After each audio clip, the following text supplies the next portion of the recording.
행복한 상상, 소보루의 꿈꾸는 동화 이야기 시간이에요. 알고 보면 더 재미있는 우리나라의 지명과 명소 이야기. 오늘은 섬이 많기로 유명한 전라남도 무안으로 가볼 텐데요. 이 무안 칠산 앞바다엔 각시섬이라고 불리어지는 작은 섬 하나가 있답니다. 비가 내리는 날이면 족두리를 쓰고 앉아있는 각시같이 보인다 하여 각시섬이라 불리웠지요. 왠지 꼭 슬픈 사연이 있을 것만 같은데요. 어떤 이야기일지 우리 함께 이야기 속으로 들어가 볼까요? 제목 각시섬. 아주 먼 옛날 칠산 앞바다가 내려다 보이는 마을 한켠에 다 쓰러져가는 오두막 한 채가 있었어요. 그 오두막에는 금슬좋기로 소문난 젊은 부부가 살고 있었죠. 건강하고 다정했던 남편은 언제부턴가 이름 모를 병에 걸려 시름시름 앓다가 결국엔 몸져 눕고 말았어요. 여보, 정말 미안하오. 내가 일도 못하고 이렇게 당신만 고생시키는구려. 여보, 내 걱정은 하지 말아요.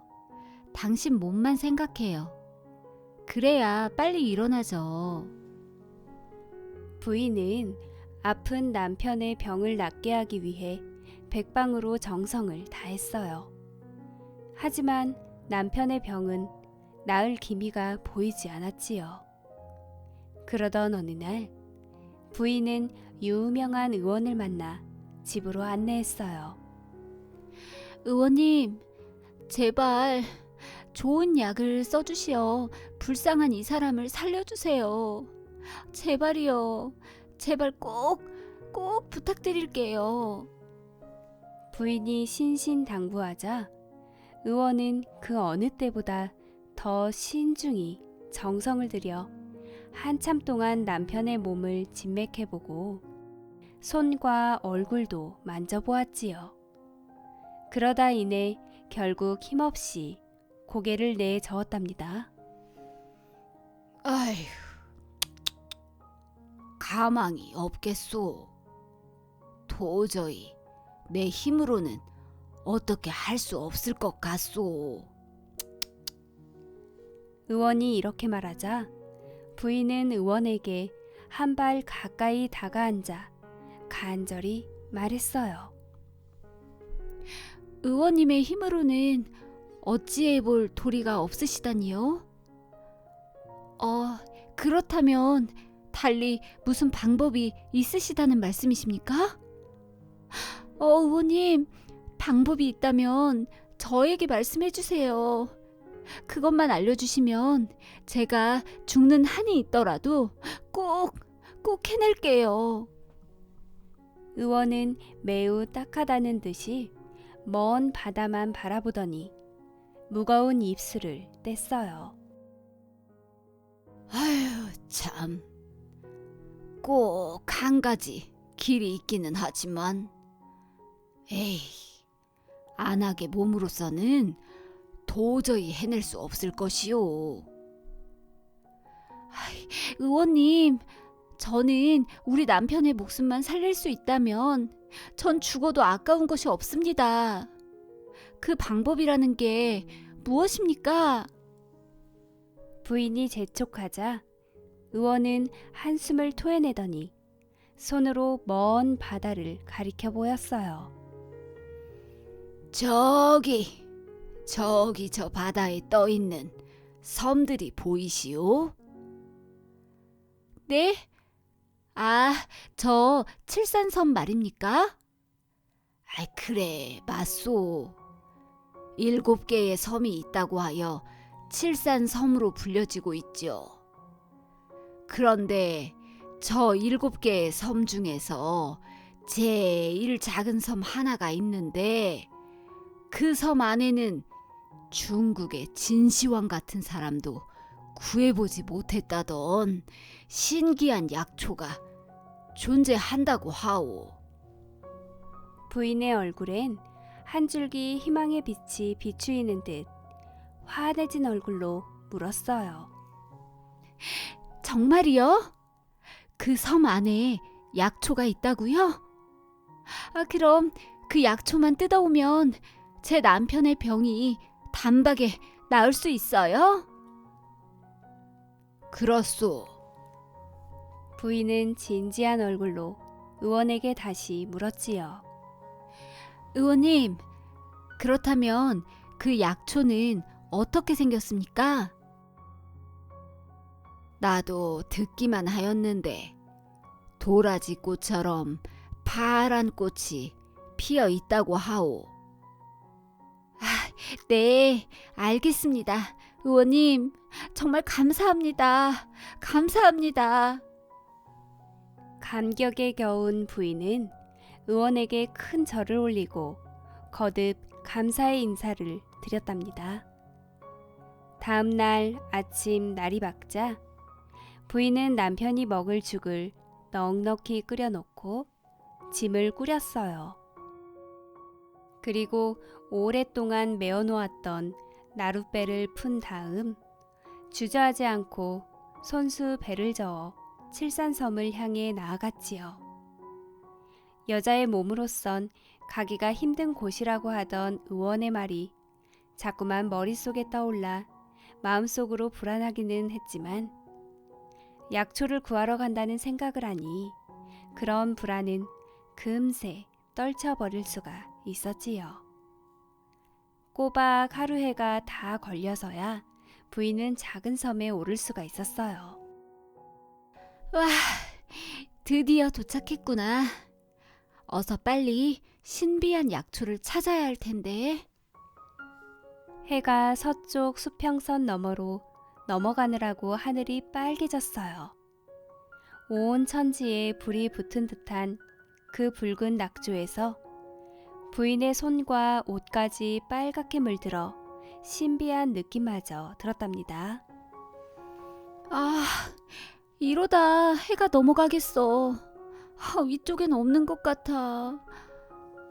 어쩌지? 저쪽으로 한번 가볼까? 그러나 이쪽 저쪽 아무리 뒤져보아도 마음속으로 그리고 있는 파란색을 띤 꽃은 그 어디에도 보이지 않았어요. 그 의원님이 거짓말을 했을 리가 없는데. 어디에 있는 거지?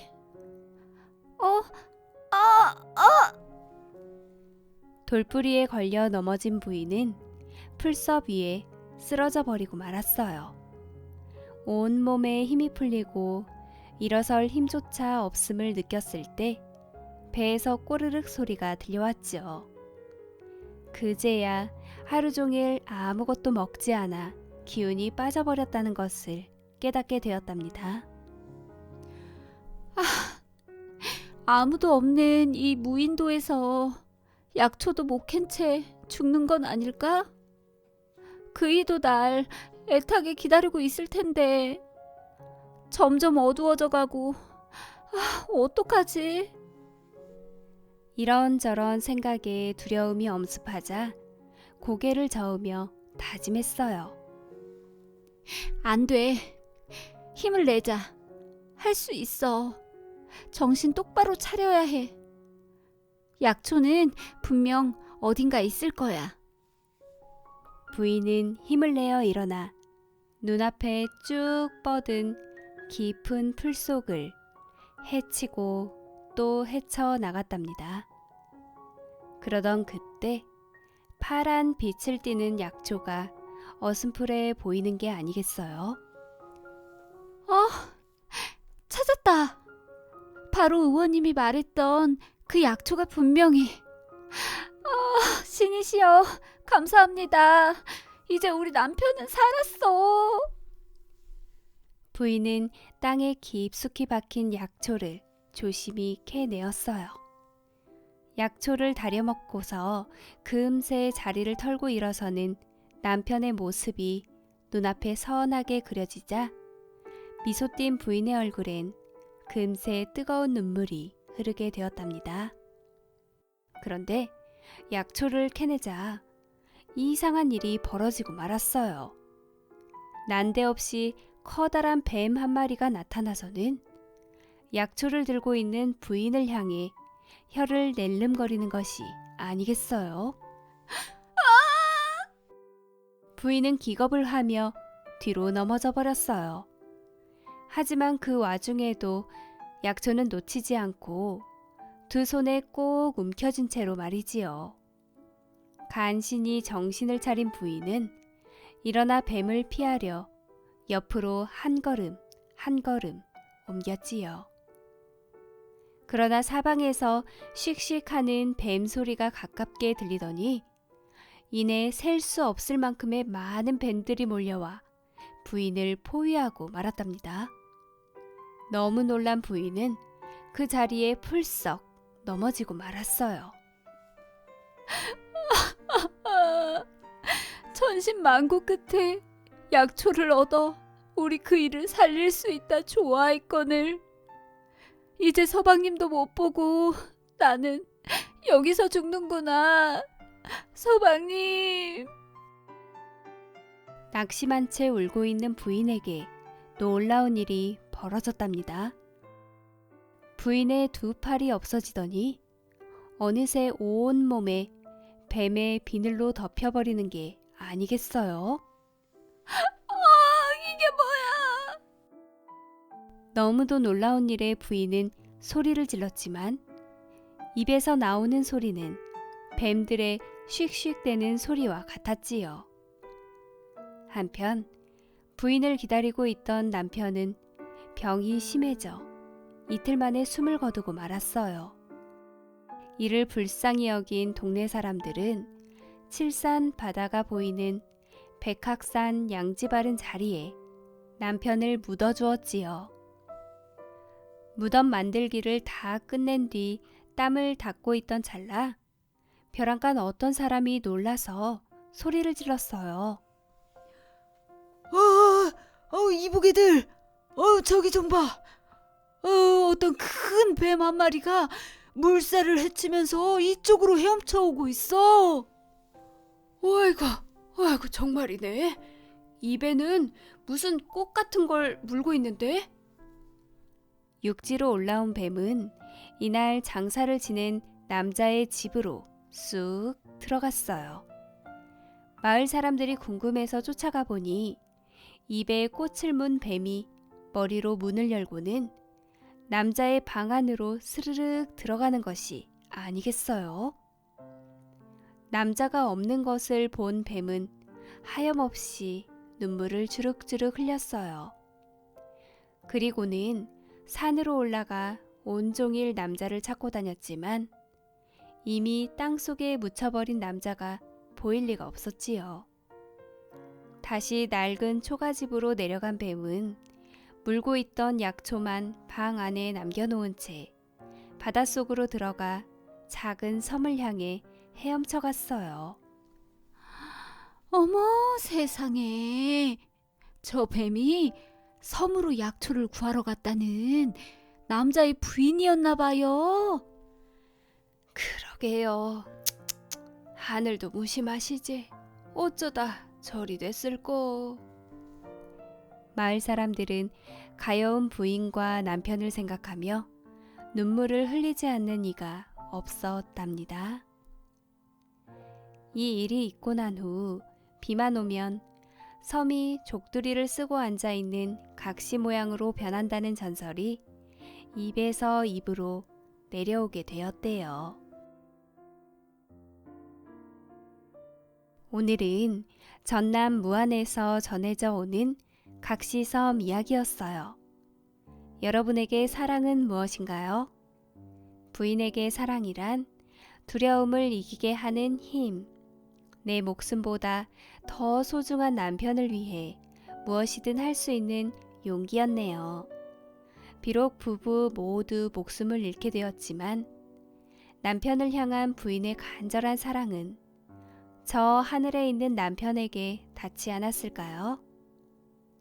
행복한 상상, 소보루의 꿈꾸는 동화 이야기. 다음 시간에 또 만나요.